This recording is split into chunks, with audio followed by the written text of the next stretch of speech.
Seattle, and we went in the studio. We cut 2 tracks, the one we're going to do now and another one, so that was a fantastic start.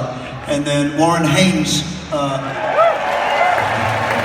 dear friend and incredible guitar player and the hardest working man in rock, he met me in New York here, and we went down again to Electric Lady and recorded the blues down there, so that was fantastic. And so there's always one, I think with any artist, be it a photographer, actor, singer, painter, there's always one person that sticks out above all that is the reason why you started playing or painting or taking pictures or whatever it is as an artist. And for me, it was a man called Hank Marvin in The Shadows, which was an English band.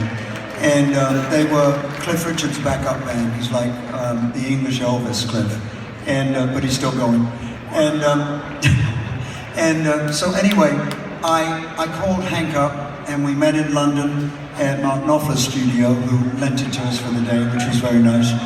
And I joined The Shadows for a day. They were all there. So this was a dream come true for me, and completed the circle from where I started, so it was great. So, and then there's one other person that has been a huge influence and a great friend of mine for many years, since I was 14, and that is Bill Wyman, original bass player of the Rolling Stones.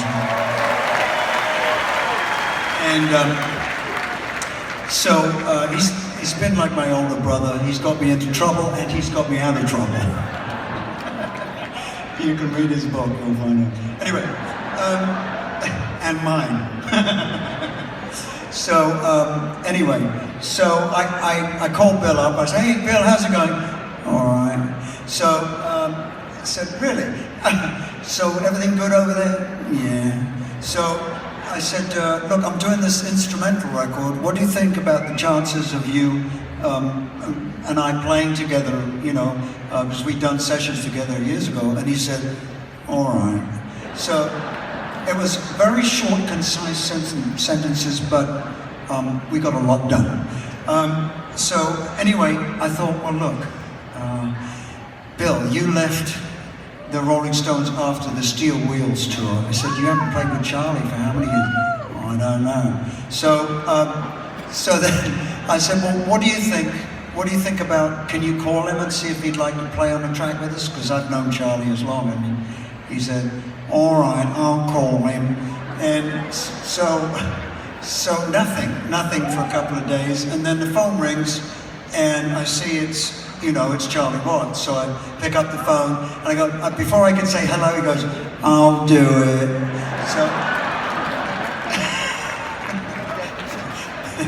So, anyway,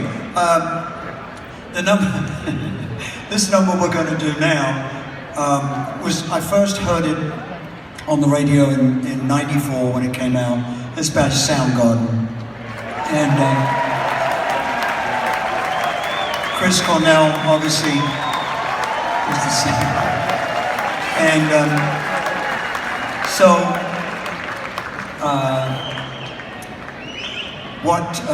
what happened was the album came out, and and nothing much happened there. So I actually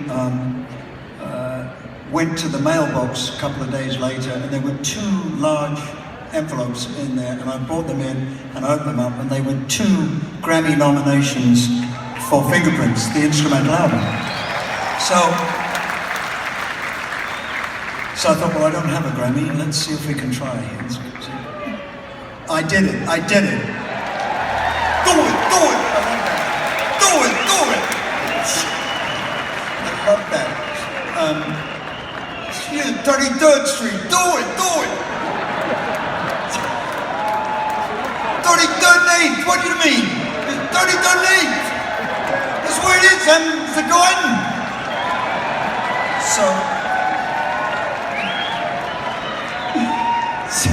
So anyway, I went to the Grammys, I sat down, and as soon as I sat down, they read my name out for the Best Instrumental Album of the Year. So I got my Grammy and I took it home. So, thank you, thank you.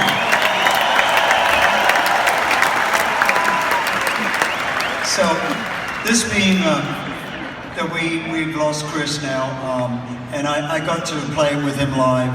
He called me up and asked me to come play the song with him. So, I had this amazing experience of playing this song with Chris Cornell, and we became friends. So, this means a lot to me.